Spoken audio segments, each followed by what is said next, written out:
maanta waxaan la joogaa xildhibaan ka tirsan golaha shacabka oo iminka Muqdisho yimid isla markaana u yimid inuu shirkaasi sidoo wax u soconayaan si weyn xaaladda ula socdo kana qayb galo xildhibaan Xasan Firimbi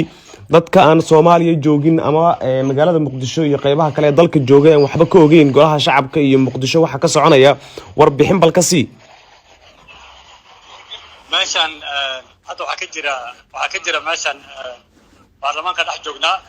baarlamaanka maanta golaha shacabka kali u ahaa ilaa dhowr xildhibaan oo 6 meelaha soo qasara waan ku dhaxarka iyagana in laga saaraa rabnaa saxaafadda gudaha waa loo diiday madaxa banaaneed idan saxaafadda la soo galiyaa rabnaa madaxweynaha asaa codsaday baarlamaanka inuu la hadlo wuxuu dhihi doonaa lama garanayo laakiin fashilkii iyo ka soo raacay doorashadii ku fashilmay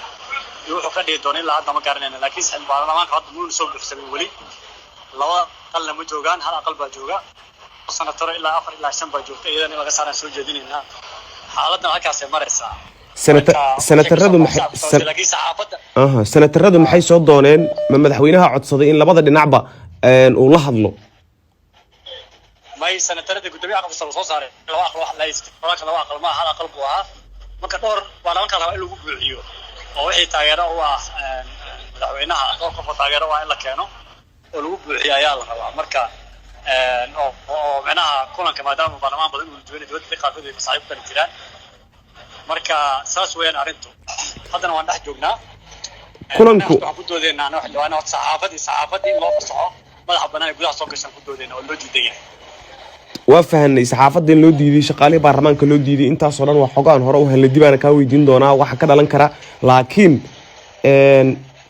muxuu uga duwan yahay kulankan kulamadii hore marka loo eego koramka ama tirada uu ku furmi karo kulanka kulliska caadi ah waa hadal madaxweynaha uu la hadlayo mujahleedkiisana madaxweynaha waxa ka hartay 48 hours 48 saacadood haye inta uu dhacaya maanta bisha waa 6 waa la socdaa marka waa hadalkii ugu dambeeyay wuxuu dhahay waan sugeynaa oo wuxuu dhigi doonaa waan ku fashilmay oo idinka go'aanka ku soo celiyay wuxuu dhigi doonaa waqti hal isiyo wuxuu dhigi doonaa waa is casilayaa wuxuu dhahay ilaa 3 mar wuxuu dhahay ilaa ma naqaan marka waxaan raynaa kala qaadno arkeena laakiin golo aad buu kacsan yahay tirada hadda joogta qiyaas ma nooga siin kartaa dadku si ay u sawirtaan xildhibaanada ilaa iyo 80 ilaa iyo 100 u dhaxaysa joogta wali ma gaarin 139 ay golaha shacabka furmaa wali ma gaarin mana dadka qaar ee sharciyada fahmaya baarlamaanka uu ku shaqeeyo kuwa aan fahmaynin haddii aad u kala saarto in madaxweynuhu uu la hadlo xildhibaanada kuma xirna tiro timaado Soomaaliya oo intii timaado la hadli karaa ma kooramka ma furmi karo kooramka mar walba waa inuu 139 u ahaadaa marka 139 duuri gaari ma furmi karo marka 139 waa inuu kooramka golaha shacabka u gaaraa labada aqal haday yihiinna 3 meelood laba mar waa inay noqotaa u furmi karaa laba su'aal oo kale waxa weeye 3 meelood meel waay warbaahintii banaanka uga maqan tahay kulanka xildhibaanadiina mucaaradka ee hadda hoolka gaaray maxaa idin kaga qorshaa wuxuu sheegay in arrin arabna waxa sax ah uu sheegay in waxa jooji ashigeysna waa khalad martana waad fashilantay isaga tag meesha intaas rabnaa inaan ku dhaxo ammaanka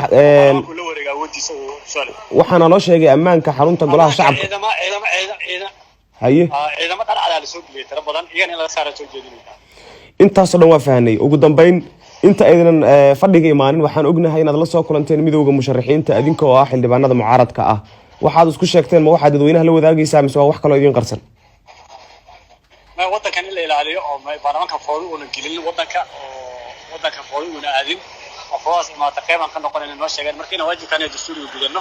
oo wadankan foodo uu ka soo bixina foodo uu gelin oo farmaajo foodo geliyo rawaay foodo gelin wadankan aan laga shaqeyn